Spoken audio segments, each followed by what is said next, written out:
Hello everyone. आज का हमारा टॉपिक है रेसेमाइजेशन या रेसमीकरण। जैसा कि इसके नाम से ही पता चल रहा है कि हम रेसिमिक मिश्रण बनाने वाले हैं। और ये किससे बनाएंगे?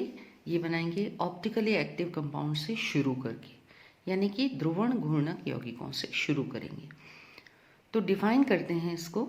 डेफिनेशन इसकी है कि ऊष्मा या कुछ रासायनिक पदार्थों के प्रभाव द्वारा ध्रुवण घूर्णक यौगिकों को रेसिमिक मिश्रण में परिवर्तित किया जा सकता है। इस क्रिया को रेसिमीकरण कहते हैं। सिंपल सी बात है कि हमको शुरू करना है ध्रुवण घूर्णक यौगिक से। जैसे कि मैं मेंडेलिक एसिड के एग्जाम्पल से आपको बात समझाती हूँ।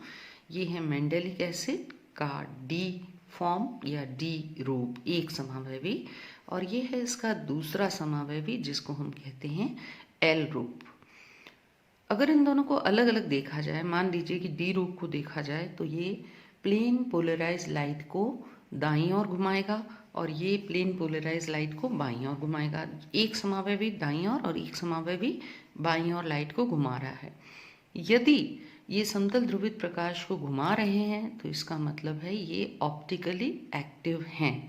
डी रूप भी ऑप्टिकली एक्टिव है, एल रूप भी ऑप्टिकली एक्टिव है।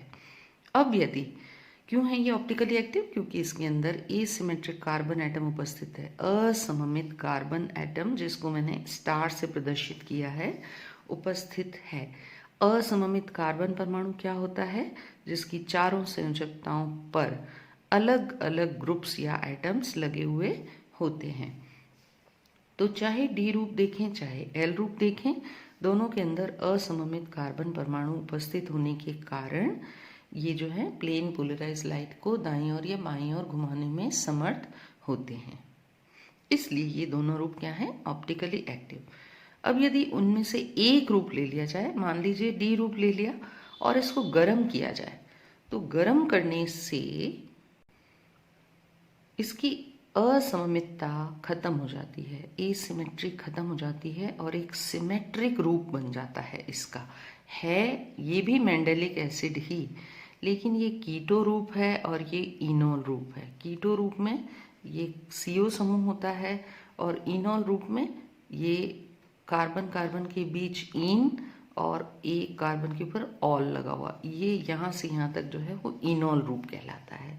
तो जैसे ही मेंडेलिक एसिड के डी रूप या एल रूप को गर्म करते हैं, सबसे पहले क्या होता है कि उसकी सममितता खत्म हो जाती है, यानी कि वो अब असममितता खत्म हो जाती है और अब वो सममित अणु के अंदर कन्वर्ट हो जाता है। चाहे डी लिया तो भी यही बनेगा गर्म करने पर, चाहे एल लिया तब भी गर्म करने पर यही सममित अणु बनेगा। एक तरह से क्या हुआ? समावयवीकरण हो गया। इसका भी समावयवीकरण हो जाएगा, इसका भी हो जाएगा। तो मैंने दोनों में से कोई भी एक लिया, अल्टीमेटली होगा कि सममित अणु बन जाएगा और यही मध्यवर्ती जो अणु है वो आगे जाकर 50% डी वाले आइसोमर को बनाएगा और 50% एल आइसोमर बनाएगा। इसमें फिर से समावयवीकरण हो जाएगा, लेकिन अब की बार जो समावयवीकरण होगा, यदि मैंने डी से अभिक्रिया शुरू की है तो डी को गर्म करने पर ये बना और इससे फिर 50% डी और 50% एल आइसोमर बना।